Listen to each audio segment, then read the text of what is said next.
Welcome to Friday Night Live, a show that brings hope, healing, inspiration, and information. We are so happy that you joined us. Just text a friend and encourage that friend to join us tonight because we are talking Get Up and Move Your Body.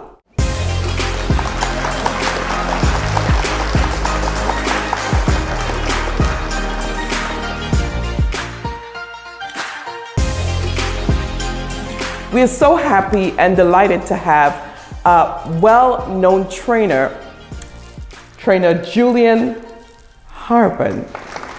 Welcome to the show. Welcome to Friday Night Live. Thank you. Thank you for having me. It's a pleasure to be here. Great. Awesome. Your surname, I got it right. I'm so happy I did. It's so good to have you. And you are a professional fitness trainer, and just wanted to know what got you started into fitness training?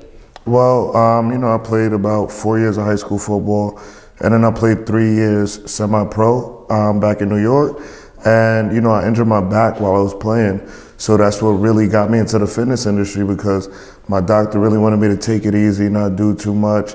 I'm pretty much a stubborn person. So, I started to look up things that I could do. And through that, I started to really, learn more workouts, learn things that could help strengthen my lower back and create that stability within my core so that I could start getting back to being more active and doing what I need to do. Wow, that's good. So it means that anyone out there, in spite of what you have been through, if you've been through an accident, you can still exercise. Absolutely. It's just like rehabilitation, right? If a person loses the ability to walk and they have to go through rehab. It's just retraining the body to do certain things and certain movements that we call like primal movements, functional movements, things like that. Wow. How important is exercise on a consistent basis to even not just our physical person, but psychologically? It's quintessential because what it does for you when you work out, when you strength train specifically, it allows you to start, increasing your ability for critical thinking. It allows you to sleep better at night. It releases dopamine within the body. So it does several things for you that allows us to make sure that we're just doing nothing but seeing benefits. It also allows you to burn fat when you're not even working out. That's the best part about strength training.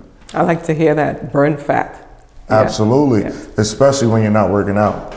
That's going to be the key part. So your body burns calories without even working out, just by building lean muscle. Wow. You said something about strength training. I know there's strength training and there's also cardio training. Which one is better for the person? Honestly, it's going to be a lot of strength training because you have to remember when you do cardio, it only targets about 1/3 of your fat cell. Right? When we strength train, it targets the other 2/3. So if you're doing cardio, you're really only taking care of the triglycerides, right? There's still the cholesterol and those phospholipids that we need to attack, and that's going to be done through effective strength training. Wow.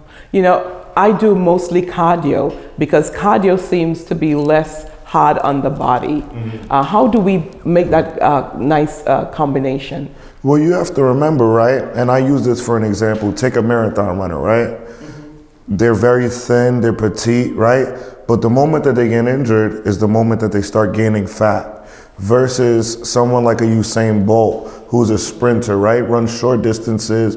They focus more on explosive workouts and strength training, which means that the day that they get injured, their body starts to work for them to keep that fat off of the body. So that's going to be the real differentiating factor between strength training versus cardio. You got to remember, right? And I tell people this all the time.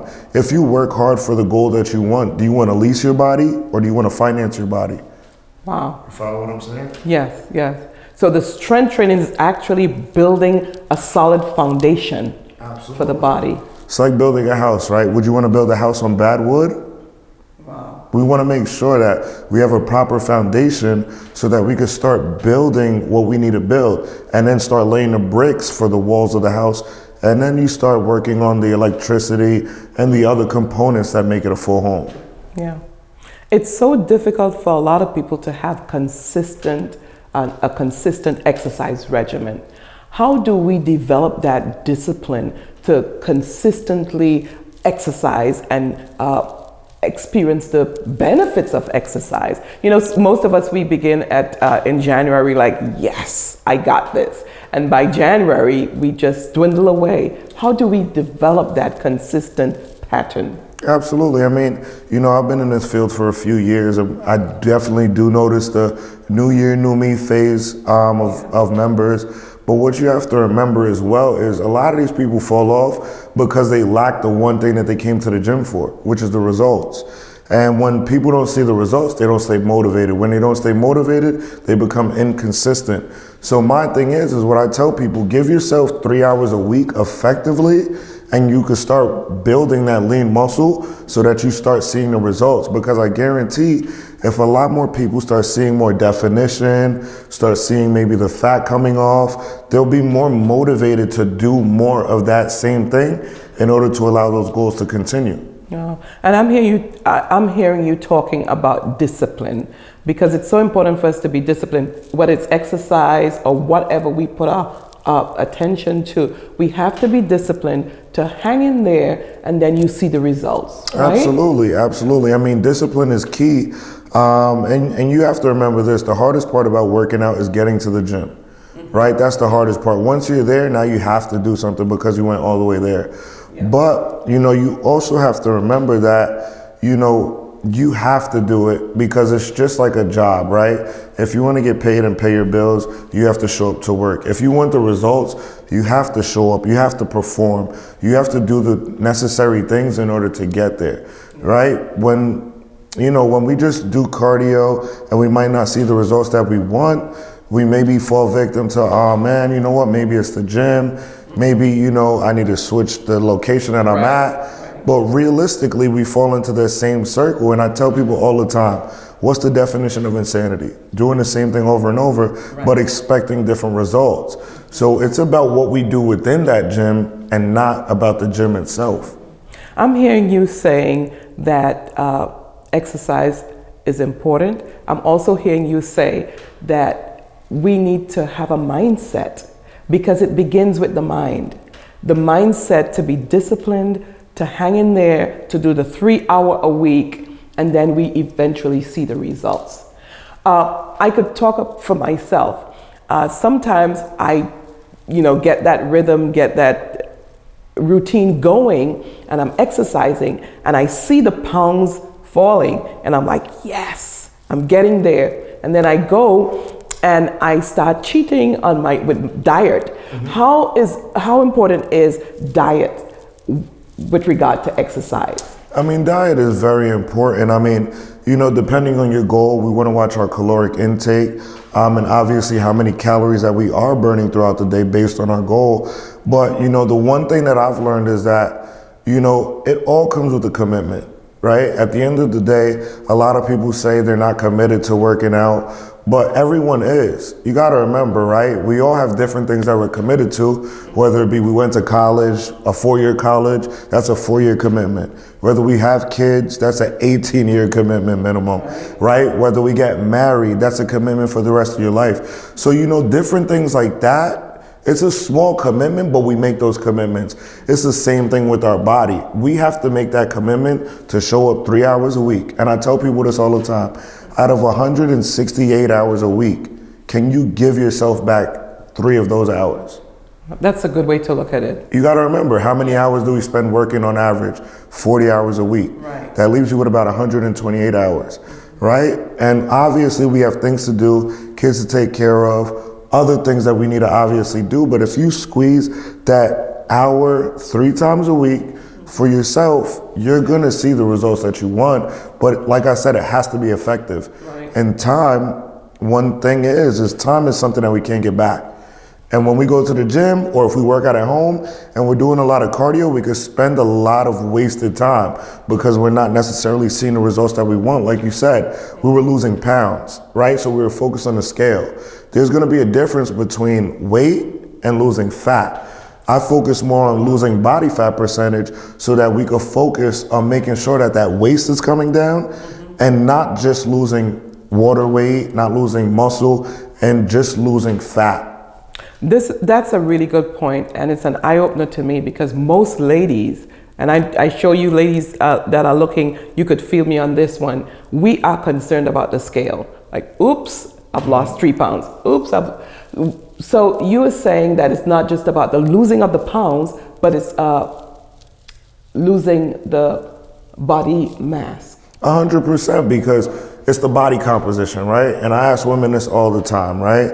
Obviously, when women work out, they don't want to lose the curves, right? Right. Cardio is going to allow us to lose the curves, right? So when you do too much cardio, you're burning into your muscle. So you're literally running your butt off, right? Your butt is one of your strongest muscles in the body, right? So you have to remember that if we're doing too much cardio, you're just burning away muscle. You're burning away weight, right? When we focus on body fat, now we're losing our circumference of measurements. So now that waist is coming down. Now you see the hips kind of getting a little bit tighter. You see the thighs getting tighter. And now you start really appreciating the effort that you put in to get those results from working out. Wow. As a trainer, how do you determine an exercise regimen? So say I come to you or my mom comes to you. How do you determine the type of regimen that you administer to someone? Well, it's very simple. I mean, when they come to my location, there's a certain amount of steps that I take before we even get into a workout, which is, obviously taking their critical numbers, their body fat, BMI, weight, height, but also finding out what their goal is, right? Obviously, that's important. But once we do that, we'll go through like 3 or 4 tests.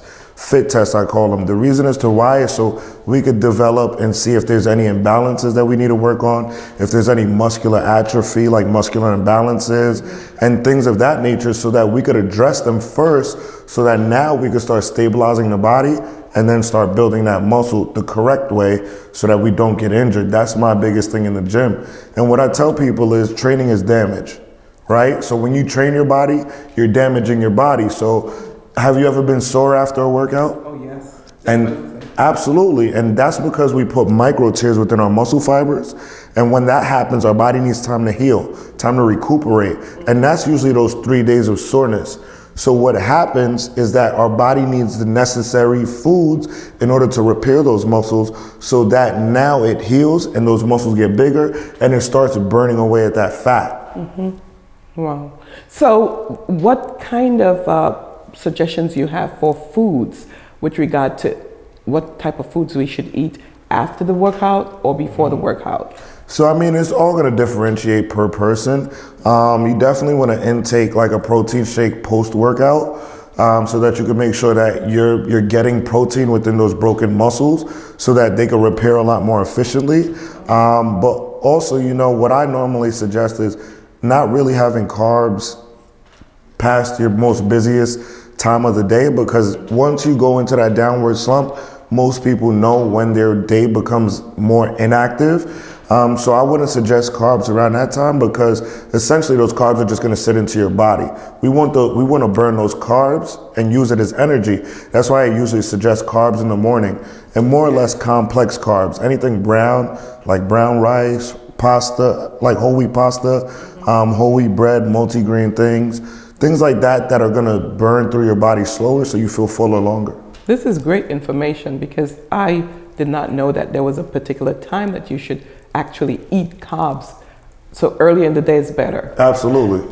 As you said that, there are lots of schools of thought that deals with what time you should exercise. What is the best time of day do you think we should exercise? There's definitely not a best time to exercise. Any time is a great time to exercise. It's just about getting it done and doing it effectively.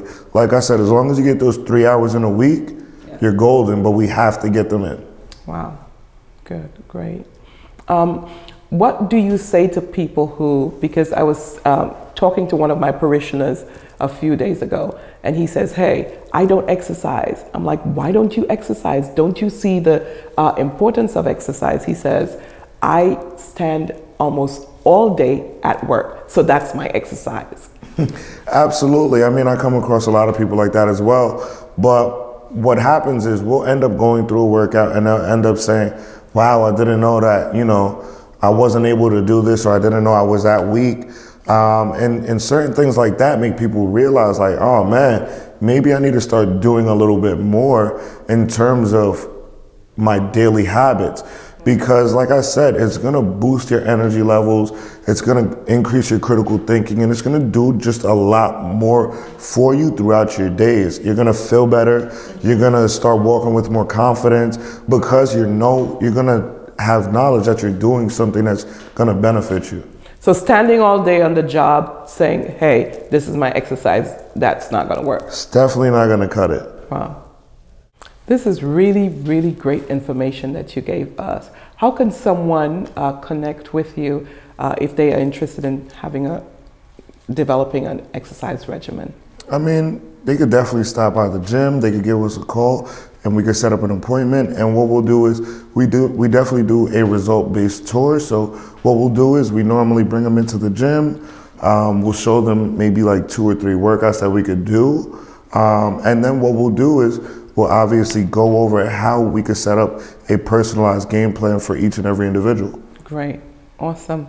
And obviously your social distancing and all that good stuff. Absolutely, everybody comes in, they grab their own disinfectant bottles, they just grab the paper towels, and then they spray and wipe down each machine, and everyone does have to wear a mask. Awesome, great. So we'll transition, we'll take a break and come right back. And our instructor, Julian, he's going to show you some practical exercise moves that you can do right at home to get up and move that body.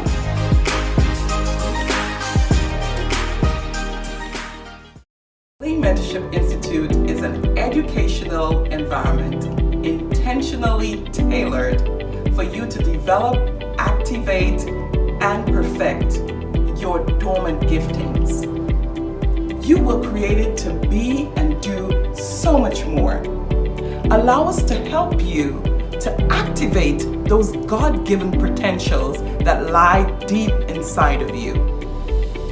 You know you were created for greatness, but for far too long, you have allowed fear, procrastination, and other enemies of your purpose to hold you hostage. Allow us to come alongside you to expand and increase your potential. Call us today at 908-226-0223, extension 103, and register today for Lean Mentorship Institute. Allow yourself the opportunity to grow and be all that God has called you to be. Register today. You are worth the investment. Welcome back to Friday Night Live. I hope you have on your workout outfits and you are ready to move that body. We have instructor Julian with us, and he's going to show us some simple workout techniques that you can use right in your home to get up and move your body so that you can live a healthy, well life. All right, so the first workout that we're going to do is going to be a ball squat. So what we're going to do is we're going to take the ball and we're going to apply it to the small of our back against the wall, and it's going to allow us to do a nice and safe wall squat so you can at least get that depth and activate those hips. So what we're going to do is we're going to put the ball on the small of your back. Right, perfect. You're going to move your feet up a little bit more. So you're going to feel like you're on a small angle, right? So what you're going to do is, as the ball is against the wall, you're going to slowly slide down, sink those hips. Try not to lean forward though. So you're going to keep your back nice and straight. You want to move your feet up a little bit more. You're not going to fall, trust me. So what you're going to do, you're going to slowly slide down. Good, and then you're going to slowly come back up. You want to make sure that you keep the weight on your heels so that we're activating those hamstrings and those glutes while we're doing this squat. You want to go again? Perfect, and push up. So this is going to be also great if we have any knee pain, any lower back pain, because it's going to make sure that we're isolating these muscle groups so that we get an effective workout. All right, so for this next one, we're going to do a simple plank with the Pilates ball. So this is going to be great if you have a lot of difficulty really getting all the way down to the ground. So in order to prevent that, we're going to use the ball and we're going to make sure that it focuses on our core so it works on our balance and stability, because as we get older, that's one thing that we start to lack, which is our core strength and our stabilization muscles. So this workout is going to show how we can effectively target those. So what we're going to do, we're going to take the ball, and what you're going to do for me is you're going to apply both forearms here. You can keep your hands together, and what you're going to do is you're going to hold your body up. Now what happens when you do this is you're going to start to engage your core, right? And your core actually goes from your shoulders down to your knees. All right, so let's try it. All right, perfect. So now you're gonna, absolutely perfect. Now, what you're gonna do is you're gonna make sure your body stays nice and straight. You're gonna squeeze the butt and you're gonna hold yourself up. Now, do you feel the core getting activated? Yeah.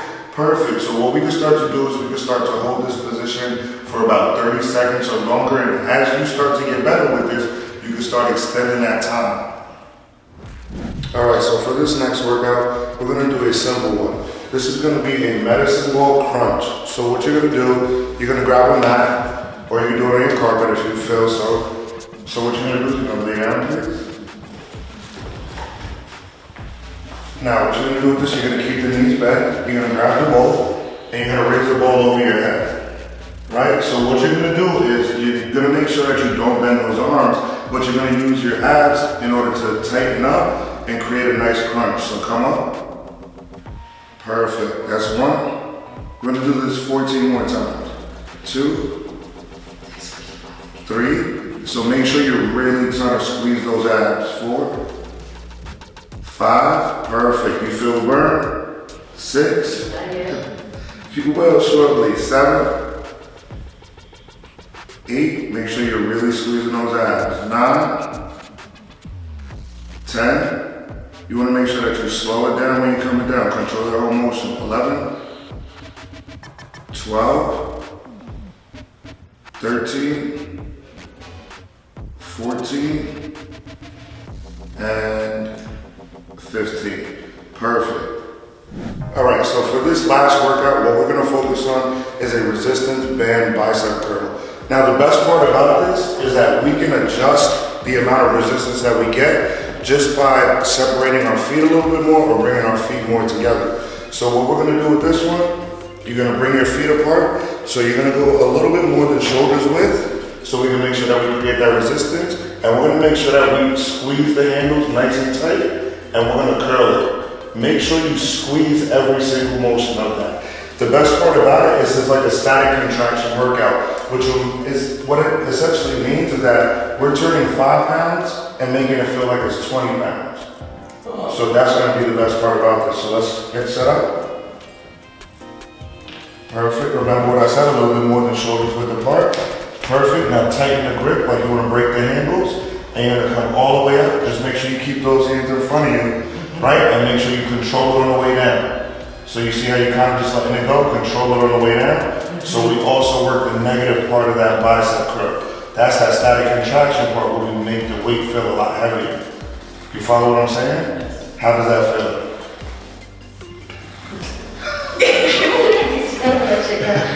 I feel like I'm exercising. Absolutely. So we want to keep this going so we can make sure that we're working various muscle groups so that we can all together start building that lean muscle and burning fat even when we're not even working out. Let me ask a question about this. What about the speed? Should I? Well, you gotta remember, right? If we're focusing more on toning up and burning fat, we're gonna focus on a little bit of faster reps, more lighter weight. If we're really focused on building more muscle, we're gonna slow it down a lot more. In most cases, in the beginning, we wanna slow it down more so we can start to build that muscular endurance and to start building that physical muscle as well.